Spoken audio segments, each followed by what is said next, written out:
Eto, mga iba naman tayo ngayon. Tama-tama itong ginawa ni Senador Rapi Tulfo bilang chairperson ng Committee on Public Service. Ano po?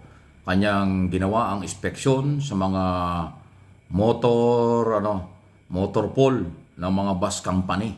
Abay, mukhang marami na discover yung hindi magandang kabuhayan o kalagayan ng mga mekaniko. At siyempre, yun din hong paniniyak na maayos ang mga motor pool. Kasi ang motor pool po ng mga bus company, yan nagpapatakbo at nag-aayos ng maintenance ng sasakyan. Pag maganda ang maintenance, safe ang lahat ng pasahero. Lalo na itong panahong ito, marami nagbibiyahe. Holy week, di ba? Pag maganda ang motor pool, yung mga bus, maganda ang maintenance, safe ito.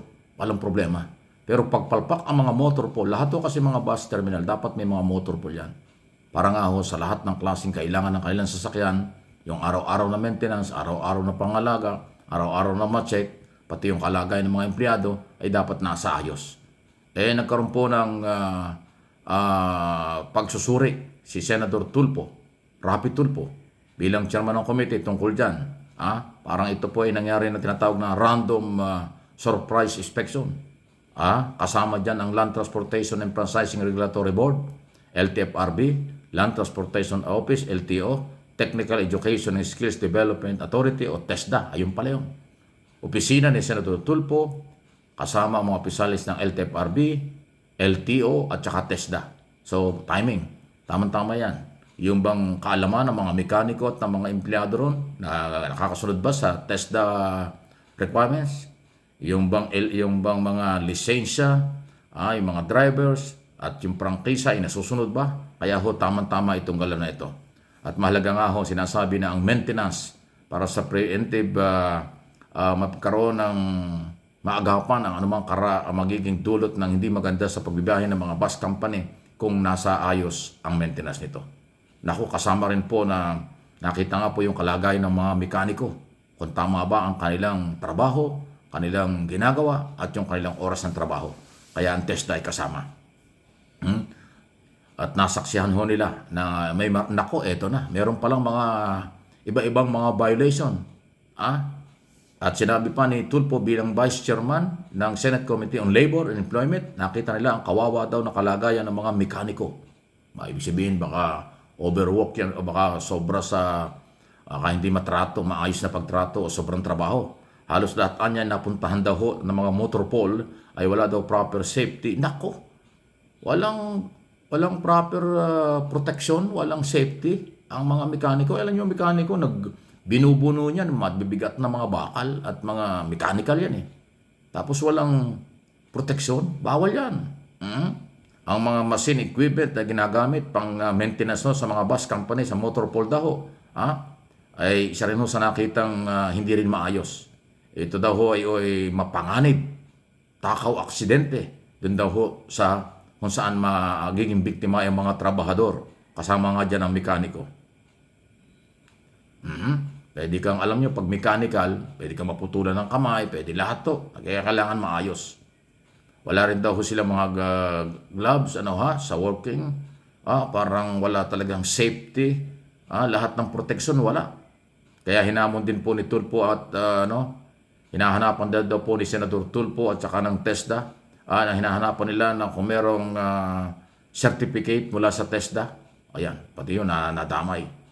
So mukhang maraming na-discover. Ito maganda ito. Maganda po itong ginawang ito ni Senador Rapi Tulfo para sa proteksyonan. Ito ay para sa lahat ng biyahera. Okay? Maganda itong ginawa. Si Rapi Tulfo hindi masyadong sumasali sa ibang isyong politika pero yung trabaho niya ay ginagawa niya dahil nga ho dito. Timing na timing ito. Yung pag-inspeksyon ng mga nabanggit na opisina na kasama niya at tungkol sa ano ang kalagayan ng maintenance ng mga bus company na nagdadala ng mga pasahero, libo-libo, daan-libo na mga pasahero papasok palabas ng Metro Manila at kung saan-saan lugar. Kung ginawa yan dito sa Luzon, baka doon sa ibang lugar, may problema rin. Kaya sana huwag na kayo maghintay pa ng inspeksyon. Kailangan may maayos na safety, proteksyon ang mga manggagawa. Kailangan maayos ang maintenance, maayos ang facilities ng mga motor pool para siguraduhin maayos ang maintenance ng mga sakyan. Lahat to na public transport. Dapat maayos. Hindi lang mga bus company. Di ba? Alam nyo kung ang mahigpit ng maintenance niya, mga aeroplano, kasi talagang buhay na kataya dyan. Dapat ganun din katindi ang maintenance sa mga bus company, sa bawat unit na siyang maghahatid sundo. Isipin mo kung ang isang bus ay may sakay na 70 capacity ng pasahero. Yung 70 buhay na yan ay nasa hawak ng driver, nandun ang buhay niya sa kung ano ang kalagayang maintenance at kondisyon ng isang unit, ng isang bus na inyong sinasakyan. Yung mahalaga yun. Pag hindi maayos ang maintenance nito, may problema sa kaligtasan. So mabuti nilang hot nasilip ni Senator Rapi Tulfo bago nag-Holy Week kasi ginawa niya ng isang araw. So yun, siguradong yung mga napuntahan niya, yung mga bus company na mayroong tinatago at mayroong kakulangan, baka nag-adjust na. Kaya may proteksyon.